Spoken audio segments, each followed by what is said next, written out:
So, of course, the number one thing a top advisory team will do when things start getting a little choppy is they'll drop everything and just start talking to clients.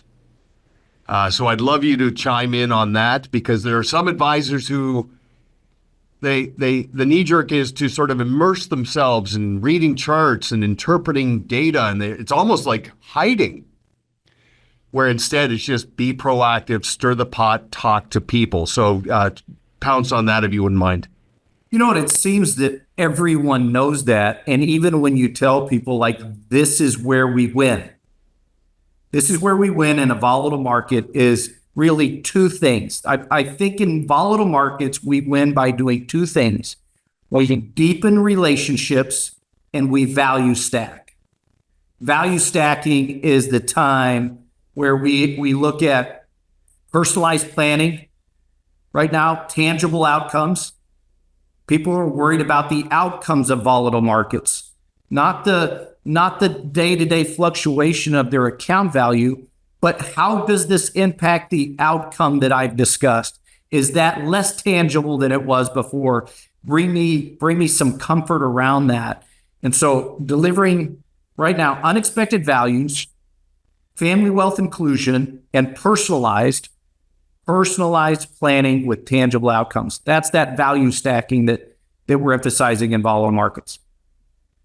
Okay, well, that is great. And, it's interesting, like early April, very, very busy as you were, and advisors, there were a couple of days there where there was some palpable anxiety. And then a couple of days later, palpable calm. In fact, one advisor, he said, it was interesting, and then it was fine. And then I actually talked to a couple of clients who just returned from vacation, and they're up 3%. And they missed some of that whipsaw. But, and one advisor said, I just survived an incredibly intense 2-day recession. It's pretty, actually quite revealing and funny. But the commonality were the advisors who just called up and didn't try to be the smartest guy in the room, wanted to be a voice of reason, but led with the question, how are you doing? How's it going? How's this? How's that? How's your daughter? How's your son? Just asking questions and reading the room and just going from that feedback. So again, just stirring the pot by being proactive. The proactivity, I could give you a good example of that, is so many advisors have clients that have been sitting on cash, right? And they're just waiting for that opportunity. If this isn't it, if this isn't the opportunity to call people, to speak to them, like I said, about tangible outcomes, where we look at hyper-specific planning around lifestyle-based outcomes. Hyper-specific planning around lifestyle-based outcomes. That is the conversation we had with clients. The day-to-day volatility and fluctuation to address whether it was a 2-day recession or that we have yet to see how deep this goes and where it settles.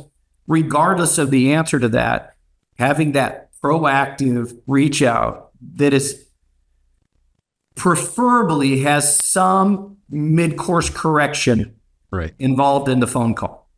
Because if you can sit and through those 2 days, whatever the thousands of points down that we were, if through those 2 days, there's no adjustment needed, what kind of volatility do we have to see for there to be an adjustment needed? That's the question in the back of my mind.